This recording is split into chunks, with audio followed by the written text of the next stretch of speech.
Innal hamdalillah nahmaduhu wa nasta'inuhu wa nastaghfiruh wa na'udzu billahi min shururi anfusina wa min sayyiati a'malina may yahdihillahu fala mudilla lahu wa ma yudlil fala hadiya lahu.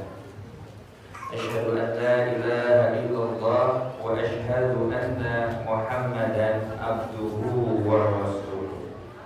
Alhamdulillah Bapak Ibu sekalian, saya mendapatkan izin tentunya dari Allah Subhanahu wa taala bisa berjumpa bermuajahah dengan Bapak Ibu sekalian di kesempatan pagi menjelang siang hari ini.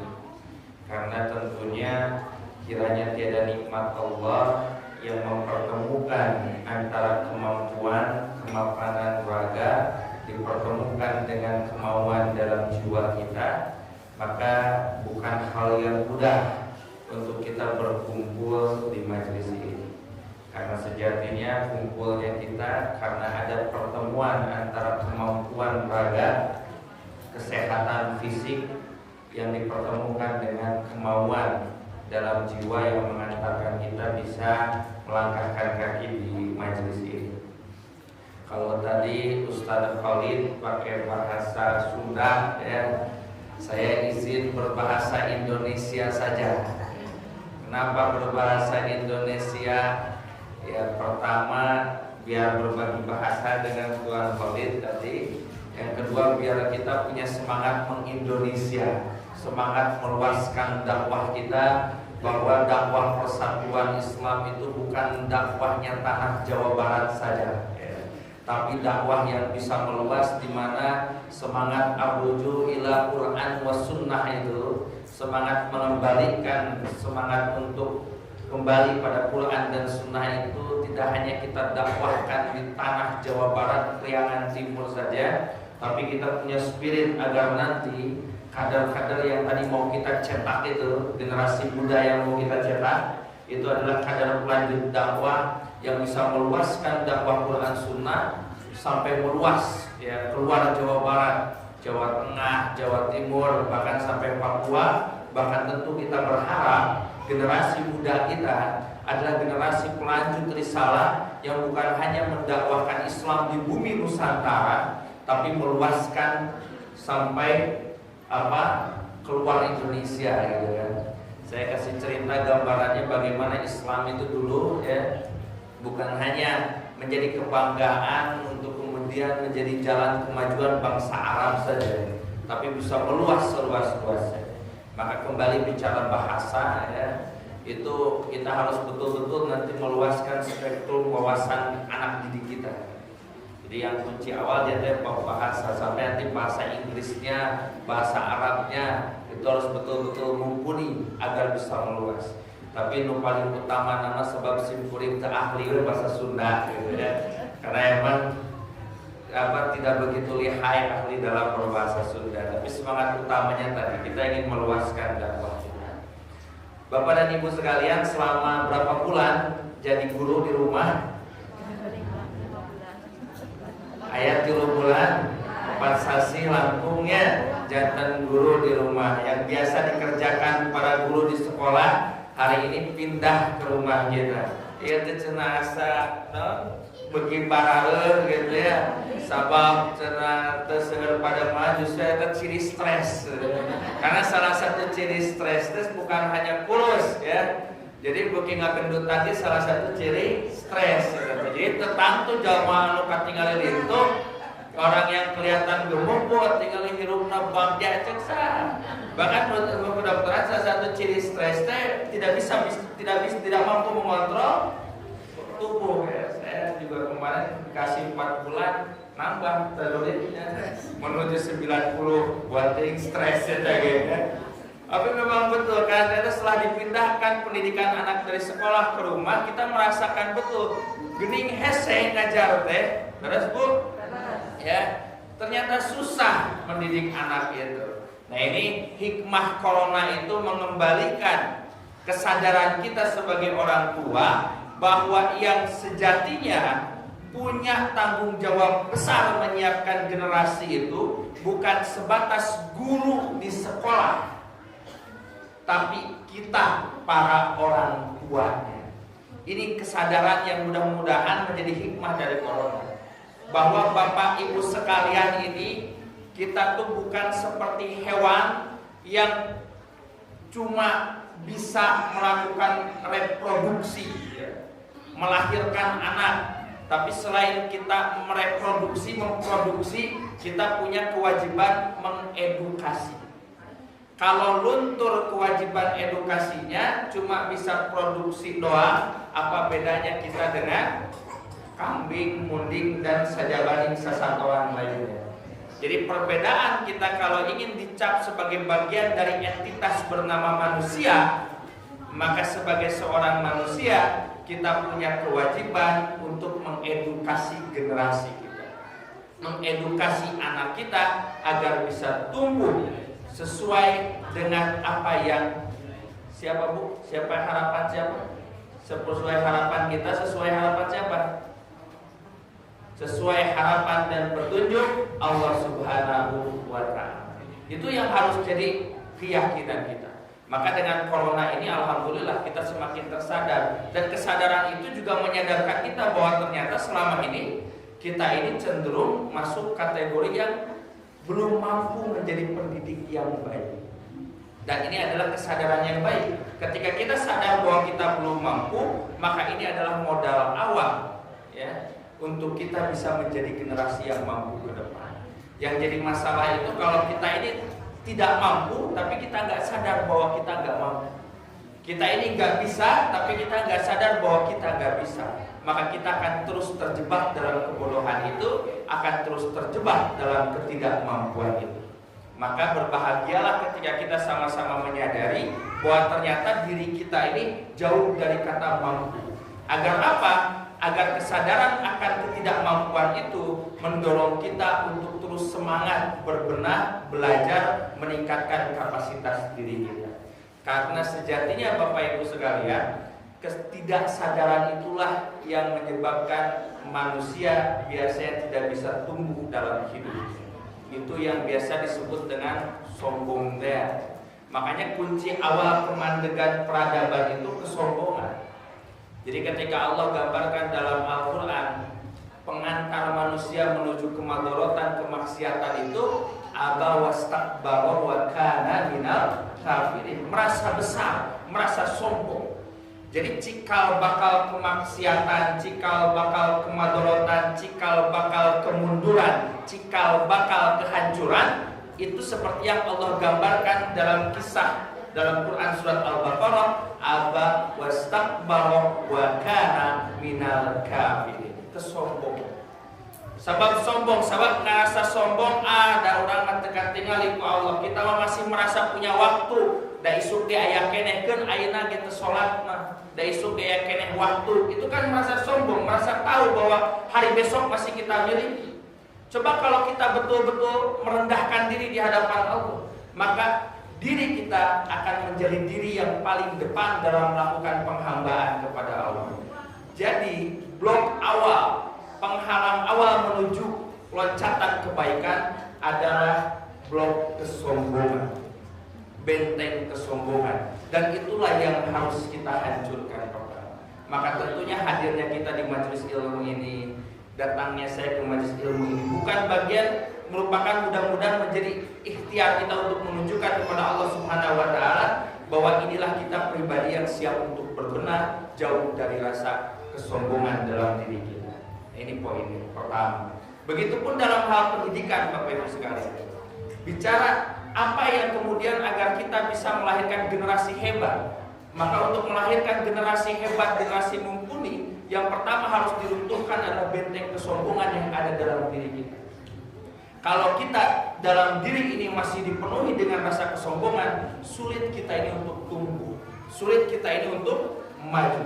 Begitupun anak kita. Kalau kita ingin anak kita bisa melejit prestasinya, bisa meningkat kualitas dirinya, maka jauhkan anak kita dari rasa sombong itu. Nah, bagaimana untuk menghilangkan rasa sombong itu? Yang pertama tentunya Bapak Ibu sekalian, mengenalkan anak kita, mengenalkan diri kita tentang eksistensi dirinya. Siapa sebenarnya kita? Kita harus mampu mengenalkan anak kita tentang dirinya. Siapa dirinya? Jadi awal tadi Bu, hilangkan kesombongan karena aba wastakbara wa kana minal kafirin. Kesombongan itu bagian dari kekufuran, kekafiran. Maka dari itu hilangkan kesombongan untuk bisa melanjutkan prestasi. Nah, bagaimana itu? Yang selanjutnya adalah anak kita harus betul-betul dikenalkan tentang eksistensi kehidupannya sebagai manusia. Siapa manusianya? Allah gambarkan Bapak Ibu sekalian dalam Al-Quran ya, bahwa yang namanya manusia itu, setelah Allah gambarkan wa idz qala rabbuka lil malaikati inni khaliqun bashar, dan ketika Allah gambarkan ya, disampaikan pada malaikat ini khaliqun, diciptakan dari yang tiada, diciptakan bashar, bentuk manusia, disebut fisiologisnya, disebut fisiknya. Fisiknya ini manusia diciptakan seperti apa? Allah gambarkan dalam Al-Quran, penciptaan ini adalah penciptaan yang sempurna, penciptaan yang hebat. Allah gambarkan laqad khalaqnal insana fi ahsani taqwim. Jadi kita harus sadarkan kepada anak kita yang pertama, hei anakku, kalian ini makhluk yang diciptakan. Kalian tuh awalnya tiada lalu jadi ada. Siapa yang mengadakan kalian? Siapa yang menciptakan kalian? Allah Subhanahu wa ta'ala. Ini kesadaran yang harus terus kita tumbuhkan, harus terus kita sampaikan kepada anak kita, agar mereka betul-betul yakin, seyakin-yakinnya mereka adalah makhluk, mereka adalah yang diciptakan. Alladzi khalaqal mauta wal hayata liyabluwakum ayyukum ahsanu amala. Allah yang menciptakan kalian. Pertanyaannya, seberapa sering kita meyakinkan kepada anak kita bahwa mereka adalah makhluk? Seberapa sering ada dialog antara orang tua dengan anak yang menyadarkan, hei kamu tuh hamba Allah, hei kamu tuh makhluk Allah, hei lihat tuh ciptaan Allah yang begitu hebat. Ini yang acap kali jarang dalam perbincangan keluarga kita. Kita suka lupa untuk mengevaluasi eksistensi kita sebagai hamba Allah. Padahal begitu banyak ayat dalam Al-Quran yang menegaskan, mengingatkan tentang siapa diri kita, bahwa sejatinya kita adalah makhluk Allah. Ini harus terus diingatkan. Ketika begitu banyak gambaran dalam Al-Quran, semakin banyak penggambaran dalam Al-Quran tentang sesuatu, itu bisa menjadi indikasi bahwa semakin seringlah kecenderungan kita untuk lupa akan hal itu. Jadi ketika Allah sering ungkapkan dalam Al-Quran tentang kehadiran dirinya sebagai zat pencipta dan kita sebagai makhluk, itu juga menandakan bahwa yang namanya makhluk bernama manusia ini acap kali lupa tentang siapa jati dirinya, bahwa sejatinya dia adalah seorang makhluk, seseorang yang dicipta. Ketika seseorang lupa akan asal muasalnya, maka disitulah awal mula muncul yang namanya kesombongan. Ketika seseorang lupa pohon karena purwadaksina pandidinya mimitina awalnya, muncul yang namanya kesombongan. Maka harus diingatkan terus, kalian itu siapa, kita itu siapa. Tapi ini kan yang jarang ya Bu ya. Kita ngobrol sama anak kita tentang siapa sejatinya kita. Kita lebih banyak mengungkap hal-hal yang di luar redaksi tentang mengingatkan hal itu. Nah ini awal untuk menjauhkan dari kesombongan, diingatkan tentang siapa kita. Itu yang pertama. Lalu yang kedua, kesombong, jiwa yang merendahkan diri di hadapan Allah, jiwa yang rendah hati di hadapan manusia. Rendah diri di hadapan Allah, rendah hati di hadapan manusia. Jiwa yang tidak sombong bukan berarti jiwa yang tidak percaya diri. Jadi yang pertama, kita tidak boleh sombong. Bagaimana supaya tidak sombong? Diingatkan terus dalam pola asuh kita, pola pendidikan kita tentang siapa sejatinya kita sebagai makhluk. Ini yang harus terus diingatkan kepada anak kita. Tapi yang kedua, kesombongan ini juga, ketidakmauan kita untuk menjadi pribadi yang sombong bukan berarti kita tidak bisa mengenal potensi kelebihan yang ada dalam diri kita. Jadi dasarnya anak-anak itu dididik itu dengan semangat tauhid, keyakinan bahwa Allah Sang Pencipta, kita bukan apa-apa. Tapi kesadaran kita bahwa Allah Pencipta, kita bukan apa-apa, juga menuntun pada kesadaran selanjutnya. Kesadaran apa? Kesadaran bahwa Allah itu maha besar, Allah itu maha adil, Allah itu maha bijaksana, Allah itu maha mulia. Tidak mungkin Dia menciptakan sesuatu dengan sia-sia. Itu kesadaran lanjutannya. Kesadaran pertama, dia yakin bahwa kita diciptakan oleh Allah yang maha besar, maka kita bukan apa-apa, tidak layak untuk sombong. Tapi kesadaran ini menuntun pada kesadaran selanjutnya. Kesadaran apa? Tidak mungkin Allah menciptakan sesuatu yang sia-sia. Maka harus muncul pengenalan lanjutannya. Saya diciptakan untuk apa? Sadarkan akan tugasnya, sadarkan akan bentuk dirinya. Ini diciptakan dalam bentuk seperti apa? Setelah kita sadarkan agar mereka tidak sombong, lalu disadarkan, dikenalkan seperti apa makhluk yang dicipta ini. Karena mustahil Allah menciptakan sesuatu dengan sia-sia. Tadi digambarkan dalam Quran, laqad khalaqnal insana fi ahsani taqwim. Kita ini makhluk yang dicipta, dan dicipta dengan kesempurnaan, dicipta dengan kemuliaan. Ini harus sampaikan pula pada anak kita. Kenalkan potensinya. Kamu tuh manusia yang Allah ciptakan mulia. Kamu tuh manusia yang diciptakan dengan kemewahan ciptaan. Apa bentuk kemewahannya? Ini diri kita ini, badan kita ini. Paling gampang kita mengenal secara raga kita saja. Ini raga yang mahal.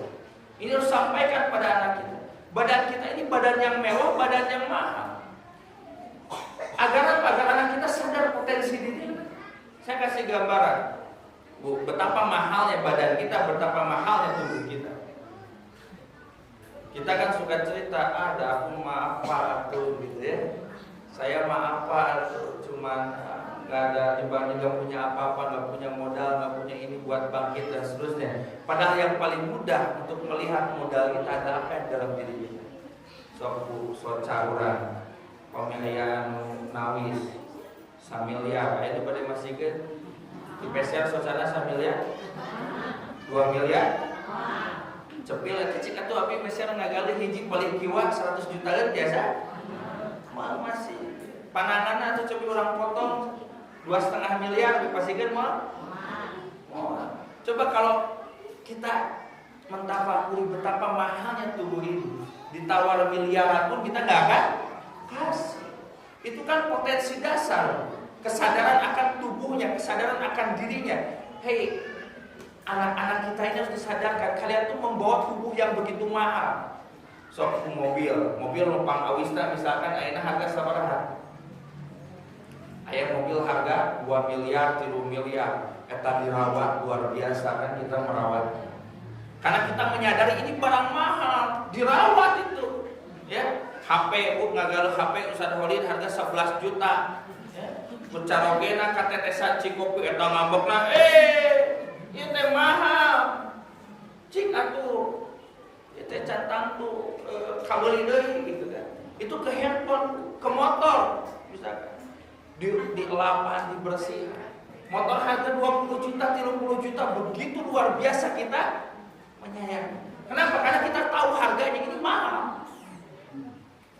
Tapi coba, sejauh mana kita menghargai tubuh kita? Seberapa sering kita memperhatikannya? Ini kan tubuh kita tuh barang mahal. Sehingga kenapa penting menyadarkan bahwa betapa hebat, betapa mulia, betapa besarnya raga kita ini sebagai bentuk ciptaan Allah yang luar biasa hebat. Agar apa? Agar kita bisa menyadari potensi diri kita. Makanya anak kita ini, Bu. Tadi saya bicara kesombongan, bicara raga dulu. Bicara raga biar apa? Biar bisa menyadari betul bagaimana membentuk generasi yang hebat itu. Selain jiwanya dibersihkan dari kesombongan, lalu yang kedua dimunculkan keyakinan akan potensi dirinya. Biar apa? Biar dia bisa betul-betul menyayangi, bisa betul-betul memperhatikan dirinya dengan baik. Kan teh enak kan urang ditah mandi ge. Ya, mandi hese gitu. makan susah, makan yang bagus susah, diceritakan itu jangan belanja, jangan jajan yang jelek-jelek, nanti nggak baik buat usus, nggak baik buat ini. Kenapa nggak muncul kesadaran itu?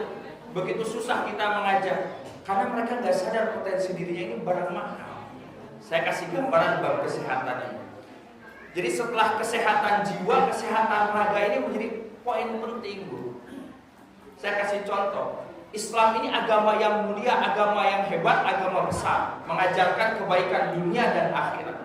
Kira-kira ajaran Islam mengajarkan hidup sehat, hidup sakit, pola hidup sehat, pola hidup sakit, pola hidup sehat. Maka agar anak kita punya kemampuan melejitkan prestasinya, jaga kesehatannya. Islam itu mengajarkan hidup sehat. Tapi coba kita lihat buktinya. Ada survei, Bu, ya. Lembaga dunia bernama WHO itu sering melaksanakan survei tentang negara paling sehat di dunia. Ternyata Bapak Ibu sekalian, 1 sampai 10 negara paling sehat di dunia itu tidak ada satupun negara Islam di dalamnya. Bahkan negara Islam itu masuk kategori negara yang penduduknya sering sakit-sakitan. Tadi saya tanya di awal, Islam mengajarkan hidup sehat, hidup ringan. Hidup sehat. Tapi kenapa ini hasil survei real, ya, nyata, diperlihatkan data bahwa ternyata negara paling sehat di dunia itu negara kafir. Tidak ada satupun negara Islam, Bu, yang masuk 1 sampai 10 negara sehat di dunia. Ini PR besar bagi kita selaku pendidik untuk melahirkan generasi yang bukan hanya sehat mental, ya, tapi sehat pula fisiknya. Di kita tuh generasi yang sakit secara mental, sakit secara fisik. Ini harus jadi cambuk buat kita. Kita bilang kan, walan tardo ankal yahudu walan nasara hatta tattabi'a millatahum. Sering kita ngaji itu, ya. Walan tardo, tidak akan pernah ridho sampai kita mengikuti milah mereka, Nasara dan Yahudi. Tapi ternyata Bapak Ibu sekalian, yang tidak ridho dengan kita itu negara kuat hari ini secara fisik. Nu terido ka urang teh. Itu negara sehat itu. Kira-kira mau negara sehat ngelawan negara geringan nu meunang mana? Sehat. Nu sehat. Nu terido eta bakal menang mengalahkan kita. Maka ini harus muncul semangat hidup sehat itu. Apa? Makanya pentingnya kita mengkaji Al-Quran itu jangan sampai sebatas di kulit. Ketika kita yakini walan tardo ankal yahudu walan nasara hatta tattabi'a millatahum, tidak akan pernah ridho Nasrani dan Yahudi ini pada kita, maka harus muncul semangat. Mereka itu musuh kita. Karena musuh itu bukan berarti sesuatu yang harus kita diamkan. Kita harus menyiapkan perangkat untuk melawan mereka. Perangkat apa? Perangkat secara intelektual kita, begitupun perangkat secara fisik kita. Makanya Al-Quran gambarkan, wa iddu lahum mastata'tum min quwwati wa min ribatil khairi turhibuna bih. Maka persiapkanlah oleh kalian mastata'tum, semampu-mampu kalian. Jadi istilah mastato ini bukan diartikan sahayuna. Dapat cek agama ge mastato tuh sabisa we gitu kan. Asa cukup orang mampu sakit-sakit we. Istilah itu bukan diartikan sahayuna sabisa asa cukupna. Betul asa cukupna, tapi sampai titik akhir kemampuan kita diperas semaksimal mungkin. Di kita makan kadang ngartikeun mastato tuh samampuna sahayuna. Bukan sahayuna, tapi diperas optimal mungkin. Wa idullahu, kamu mempersiapkan masa tertentu sebaik-baiknya dengan energi terbaiknya. Agar apa? Turhibuna bihi, mereka bergetar melihat barisan kita. Coba lihat sekarang Bapak Ibu sekalian, kira-kira dengan kondisi umat Islam hari ini yang jumlahnya mencapai hampir 2 miliar di atas muka bumi ini, mereka turhibuna bihi atau tidak? Bergetar tidak mereka melihat kita? Siun jadi ngaliwur. Kenapa? Karena tadi Bapak Ibu sekalian, kita lengah menyiapkan generasi. Itu poin. Lalu bagaimana agar generasi ini kuat? Tadi yang pertama, dibersihkan mentalnya, diyakinkan bahwa mereka adalah bahwa kita makhluk Allah, bahwa kita adalah makhluk yang dicipta, agar jauh dari kesombongan, membuka diri untuk terus bisa menjadi generasi pembelajar. Itu yang pertama. Lalu yang kedua, disadarkan akan potensi dirinya. Tidak sombong bukan berarti tidak mengetahui potensi diri. Kita harus sadar betul kita ini punya potensi besar yang melekat dalam diri kita. Begitu hebat, miliaran harga tubuh kita. Bahkan saya kasih cerita, sering saya ceritakan. Tahu Dahlan Iskan? Dahlan Iskan mantan Dirut PLN, mantan Menteri BUMN, owner Jawa Post Group. Tahun 2017 beliau pernah umroh ke Madinah, ke Mekah, transit di Madinah, baru sampai Madinah, belum sampai ke Mekah, dadanya panas, sesak. Lalu singkat cerita bawa ke dokter, kata dokter ini serangan jantung, dicek jantungnya tapi sehat, tidak ada masalah. Sampai dilarikan ke Singapura, di Singapura dia dicek, ternyata masalahnya bukan di jantungnya, tapi di salah satu saluran darah menuju jantung. Saluran darah itu akhirnya si saluran darah yang menuju jantung itu ada sobek, darahnya melebar keluar gitu, sampai membasahi sekitar parunya sampai panas, jadi nggak bisa tidur dan seterusnya. Disangkanya jantung. Lalu kemudian apa Bu? Akhirnya itu solusinya harus dioperasi dan diganti si saluran darah. Yang diganti, singkatnya dioperasi di Singapura. Dahlan Iskan lalu kemudian tanya sama dokternya, dok yang diganti itu apa? Saluran darah Bapak. Berapa luas sih saluran darah yang saya diganti itu? 0,5 meter Pak yang diganti saluran darahnya. Terus Dahlan Iskan tanya, berapa itu harga 0,5 meter? Harganya 500 juta Pak itu selang. Jadi yang awal saluran darah biasa diganti jadi selang, itu harganya 500 juta. Berarti lamun diganti 1 meter berapa? 1 miliar. Lalu Dahlan Iskan tanya, yang saluran darah seperti ini Pak dokter, di tubuh kita ada berapa luas? Ada berapa panjang? Kata dokternya, kalau ditarik garis lurus, saluran darah yang seperti ini panjangnya lebih kurang 200 km. 200.000 meter. 1 meterna 1 miliar. 200.000 meter sabar hari. Yang terkait. Begitu mewahnya tubuh kita. Tapi tubuh ini yang sering kita sia-siakan adalah bermalas-malasan dan berleha-leha. Maka disinilah Allah sering menegur. Cik sing jadi jalma jadi abdan syakur, hamba yang syukur. Kenapa? Lihat betapa mahal tubuh kalian. Ini yang harus disadarkan pada anak-anak kita, agar anak-anak kita tidak menjadi generasi yang malas, tidak menjadi generasi yang berleha-leha. Apa? Karena tubuh kalian ini begitu mahal. Jangan sampai disia-siakan dengan kemalasan, jangan sampai terlenakan dengan berleha-leha. Sadarkan pada anak kita bahwa mereka punya kemampuan. Dengan tubuh yang mewah ini, mereka punya tugas besar yang melekat dalam diri mereka. Jadi yang pertama tadi jangan sombong, diyakinkan bahwa mereka ciptaan Allah agar terbuka semangat untuk terus belajar, untuk terus berbenah. Lalu yang kedua, sadarkan akan potensi dirinya. Mereka itulah qad khalaqnal insana fi ahsani taqwim, yang diciptakan sempurna. Begitu mewah, begitu mahal tubuh kita, jangan disia-siakan.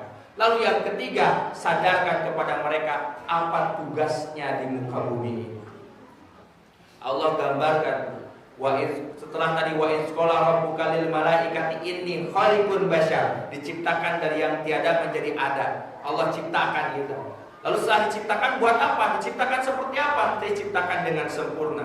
Setelah sempurna, buat apa yang sempurna ini? Allah gambarkan dengan kalimat pembuka yang sama. Wa iz qala rabbuka lil malaikati inni ja'ilun fil ardi khalifah.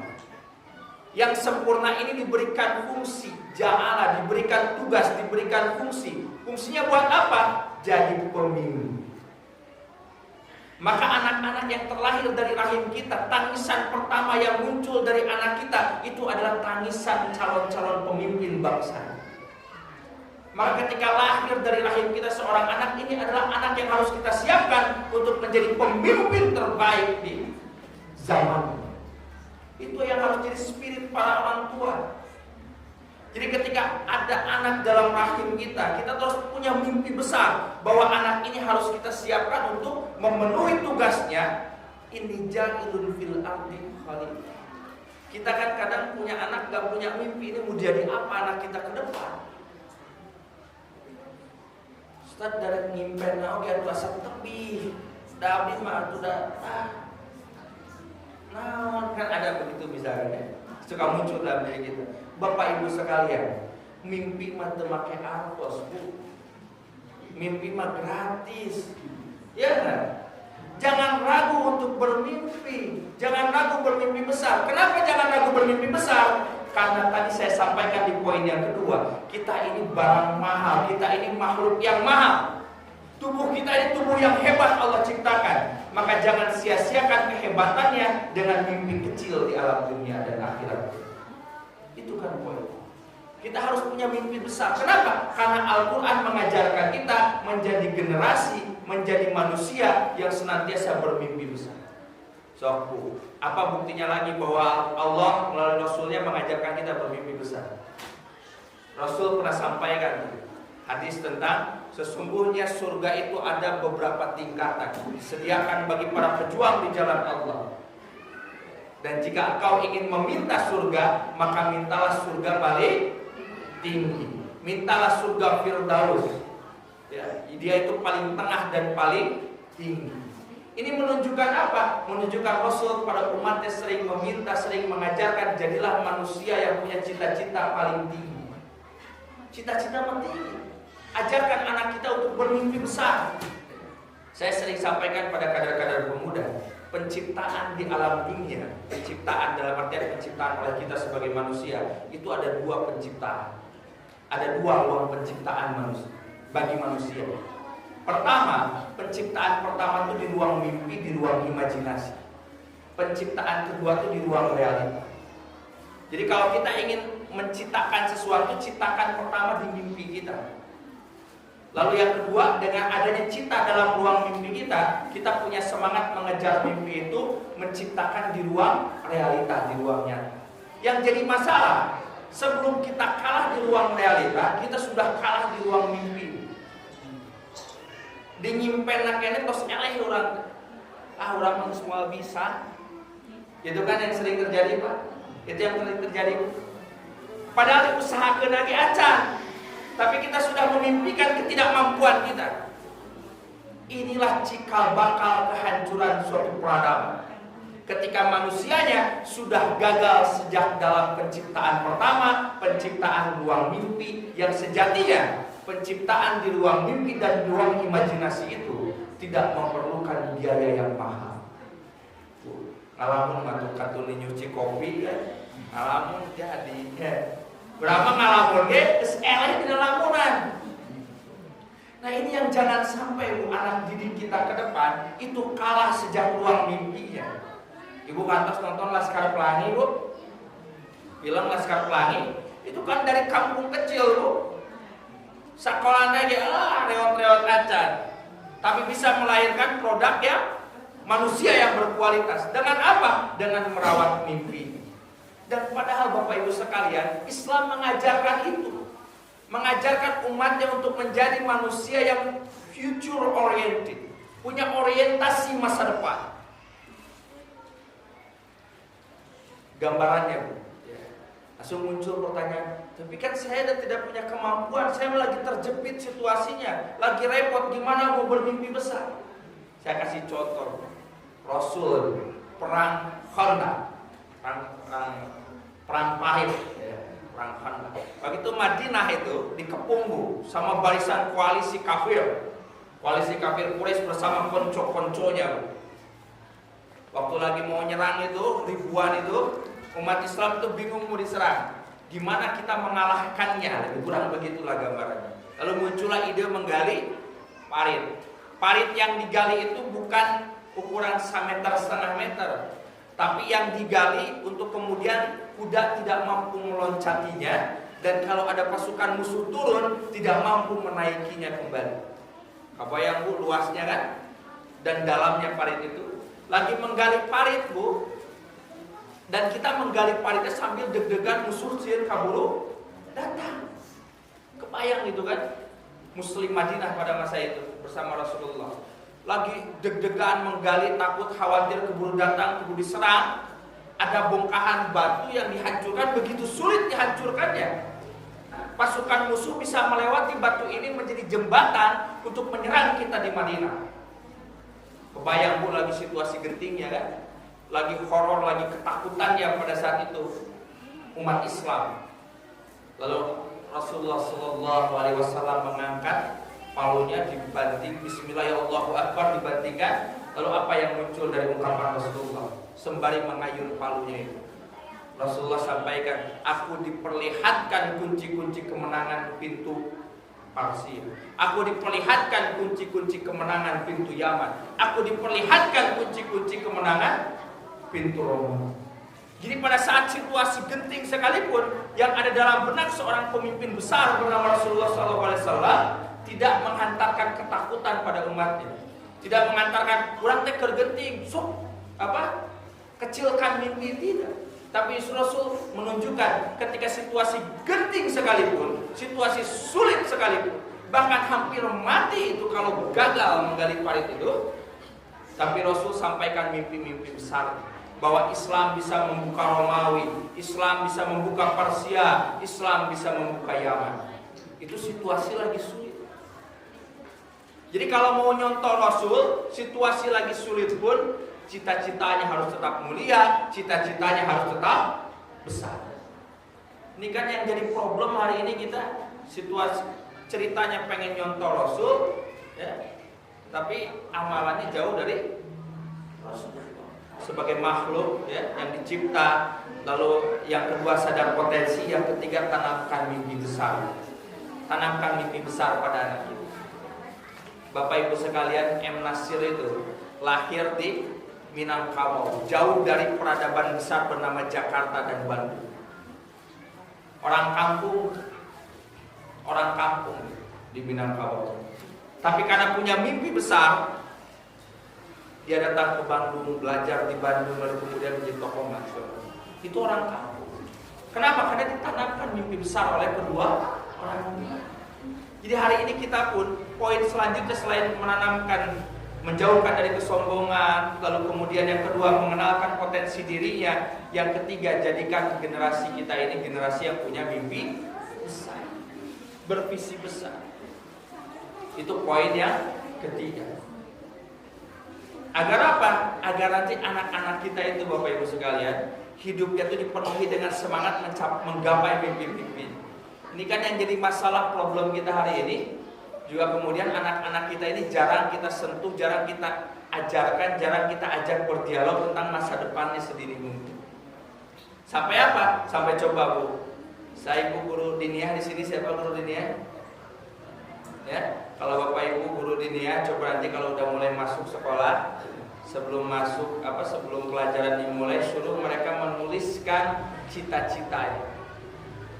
Tuliskan cita-cita kalian. Coba hari ini yang sering muncul cita-cita jadi apa? Rata-rata jadi pemain bola, Cristiano Ronaldo, kan? Hoyong juga Lionel Messi, ya kan? Hoyong juga M. Salah. Hampir rata-rata laki-laki jadi pemain bola, Bu. Ya enggak? Gitu enggak? Ya. Kenapa? Karena selama ini kita orang tua jarang mengidentifikasikan anak kita dengan tokoh-tokoh besar Islam. Jarang kita lihat suruh nulis cita-cita, kalau kan tokoh teladan siapa. Jarang kita melihat ada tulisan ingin menjadi saudagar kaya seperti Abdurrahman bin Auf, ingin menjadi pejuang hebat seperti Khalid bin Walid, ingin menjadi pemimpin kuat seperti Umar bin Khattab. Langkahnya Bu, kantos mendakan. Kenapa itu tidak ada? Jangan salahkan anak kita Bu. Justru ini kekeliruan kita yang jarang mengenalkan kepada mereka tentang sosok-sosok besar yang seharusnya mereka mengidentifikasikan dirinya dengan sosok-sosok itu. Seberapa sering kita menceritakan kepada anak itu sejak kecil, tinggali ujang mameni kasep, mudah-mudahan dia nu kasep teh bisa jadi jiga Mus'ab bin Umair, salah seorang duta besar Islam yang kemudian membuka jalan hijrah Rasulullah SAW. Coba anak kita betapa bangganya disematkan nama Mus'ab bin Umair pada dirinya. Ningali budak lincah, cerdik, ya pintar, tinggal itu. Murang kali napa haji itu mah. Kelak cek abdi, mudah-mudahan sing jiga nuturkeun Ali bin Abi Thalib. Coba kalau obrolan generasi yang menyiapkan generasi hebat itu, dari setiap rumah itu saling memberikan mimpi-mimpi besar untuk anak-anaknya, memberikan mimpi besar untuk anak-anak tetangganya. Pandi urang mah gitu. Ningali budak ngepepang riweuh, ningali budak setan sarua juga kolotna hese jatuhna. Nah, kita kan celaan, ya enggak? Sering begitu kan? Jujur Bu, ya, kita jujur nambahan dosana, ya. Kita kan sering kayak gitu, ya. Jarang kita tinggali budak tetangga eta pintar eta mendoakeun ku abdi mudah-mudahan sing jiga Ali bin Abi Thalib. Ningali budak montekar hebat, gagah, tinggali itu. Kurang kalina si akang itu mah mudah-mudahan jadi pelanjut Umar bin Khattab di zaman ini. Pernah juga gitu? Muncul bapak Ustaz pura-pura gitu. Justru itulah semua berawal dari mimpi, berawal dari ungkapan-ungkapan baik. Maka sok mulai hari ini sematkan mimpi besar itu pada anak-anak kita, agar sedini mungkin anak-anak kita punya cita-cita yang besar. Karena dengan cita-cita yang mulia, cita-cita yang besar itu, insya Allah mereka akan menyiapkan dirinya menjadi generasi yang terbaik. Yang jadi masalah di kita kan itu gagal sejak di luar mimpi. Kumeok saat meme di luar. Nah ini kan yang mudah-mudahan bersama-sama ayo kita rubah itu, kita tingkatkan itu, kita hilangkan rasa inferior, ketidakpercayaan diri dari generasi kita, tapi harus melahirkan generasi yang punya kepercayaan diri. Tapi percaya diri pun bukan berarti sombong. Inilah kenapa tadi dasarnya itu dijauhkan dulu dari rasa kesombongan. Karena Islam itu memperhatikan itu. Islam memperhatikan keluasan diri kita untuk menghambakan diri pada Allah, tapi di saat yang sama penghambaan diri kita kepada Allah ini menuntut kita untuk mengeluarkan segenap potensi untuk apa? Untuk menjadi pemimpin di atas muka bumi ini. Wa idz qala rabbuka lil malaikati inni ja'ilun fil ardi khalil. Sebagai penutup Bapak Ibu sekalian, ini adalah bagaimana menghadirkan generasi muda Islam, ya. Generasi muda yang berkualitas. Selain dengan ikhtiar-ikhtiar kita, juga dengan lantunan doa-doa kita.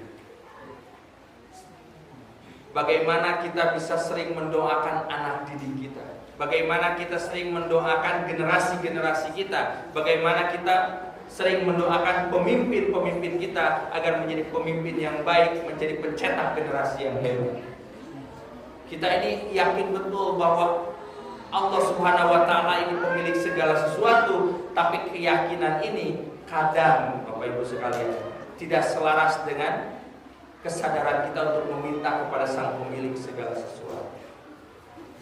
Dari setiap hari Bapak Ibu sekalian, kadang maca doa oke kan sabab geus dihafal, geus teu make hate ya disebut doa dina hate teh doa nu teu make hate gitu. Terus dihafal teh doana teh zikir tapi dina hate kan teu make hate gitu. Ya kan? Zikirna mah dina hate, ngadoa dina hate kan teu make hate. Coba kalau doa yang pakai hati itu betul-betul kita meminta, berharap kepada Allah Subhanahu wa Ta'ala agar melahirkan generasi kuat, generasi hebat. Generasi yang apa? Generasi yang tadi, yang bisa turhibu nabi, menggetarkan musuh-musuh Allah. Itu dengan kekuatan doa kita, penghambaan kita kepada Allah Subhanahu wa Ta'ala. Jadi Bapak Ibu sekalian, lebih kurang itu 4 poin yang ingin saya sampaikan di kesempatan ini. Yang pertama, untuk menciptakan generasi yang hebat itu, sadarkan bahwa kita ini adalah generasi yang diciptakan oleh Allah Subhanahu wa Ta'ala. Kita adalah makhluk yang lemah, makhluk yang sejatinya tanpa ada bimbingan Allah Subhanahu wa Ta'ala kita tidak mampu melakukan apa-apa. Dan dengan menjauhkan diri dari kesombongan itu, maka insya Allah itu menjadi pembuka awal untuk agar apa? Agar generasi kita menjadi generasi yang siap untuk belajar, generasi yang siap untuk terus berbenah. Karena hanya orang yang bisa merendahkan dirinya lah, merasa dirinya kosong, dia bisa diisi oleh sesuatu. Lalu yang kedua Bapak Ibu sekalian, Yang tadi digambarkan bagaimana generasi kita mengenal potensi diri. Kita ini punya potensi besar dalam diri kita, jangan disia-sia. Maka ketika nanti anak kita ini, ya, anak kan kita kadang mengingatkan anak kita tuh kan, anak kita lagi malas, tiduran aja yang kita ingatkan apa? Cik atuh ja, didinya teh geus papuguh apal bapak jeung emak teh sangsara, akhirnya sare jeung sare we. Gitu. Rek nuluykeun kesangsaraan kolot didinya. Yang diingatkan apa? Kelemahan. Tapi yang harus kita ingatkan itu sejatinya potensi dirinya. Nah, cik tinggal itu ujang awak sehat, awak keker, awak kuat, awak sehat, lebar mungkin dipakai, itu bisa dipakai ke moteka. Kan idealnya diingatkan potensi diri. Sayang sekali tubuh kalian itu tubuh mahal. Sadarkan potensi diri. Lalu yang ketiga, lekatkan tentang tujuan hidupnya sebagai inni ja'ilun fil ardi khalifah. Kalian tuh pemimpin hari ini, pemimpin masa depan. Dan pemimpin kemampuan utamanya adalah dia harus memiliki visi besar, mimpi besar. Jadikan generasi kita generasi yang berani untuk bermimpi besar. Untuk mencapai apa? Mencapai kepemimpinan hebat dalam hidup. Dan dengan mimpi itu yang akan mengantarkan dia menjadi generasi pembelajar yang akan mencapai mimpi-mimpi itu, cita-cita itu dengan apa? Dengan ilmu.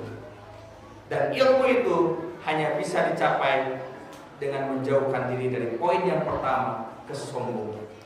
Menjauhkan diri dari kesombongan, abawastaqbalu wa kana minal kafir. Agar kan kafir tertutup. Tutup cover ya, bahasa Inggris cover itu kan tutup ya. Kalau tertutup dengan kesombongan maka ilmu itu tidak akan masuk. Dan untuk menjaga diri agar terus jauh dari kesombongan atas semua ikhtiar kita senantiasa ditutup dengan disempurnakan dengan lantunan doa yang betul-betul hadir dari hati kita sebagai perwujudan penghambaan kita kepada Allah Subhanahu wa taala.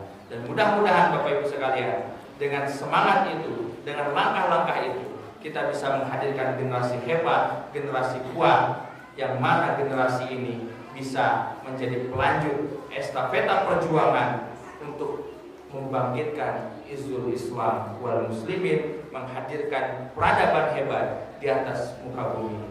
Bukan dari siapa-siapa, tapi dari generasi yang kita lahirkan, generasi yang kita bentuk, generasi yang kita siapkan untuk menjadi pelanjut kepemimpinan masa depan. Itu saja Bapak Ibu sekalian saya sampaikan dalam kesempatan ini. Mohon maaf kiranya ada kekeliruan, dan tentunya kita sama-sama berharap agar apa yang kita ungkap dalam kesempatan majelis ini bukan hanya menjadi lontaran lisan, tapi betul-betul kita sama-sama ikhtiarkan dalam ruang realita kita. Dari apa yang hari ini kita mimpikan, kita wujudkan bersama menjadi ikhtiar kita semua. Rabbana la tuzigh qulubana ba'da idh hadaytana wa hab lana min ladunka rahmah innaka antal wahhab. Rabbana atina fid dunya hasanah wa fil akhirati hasanah wa qina adzabannar. Assalamualaikum warahmatullahi wabarakatuh.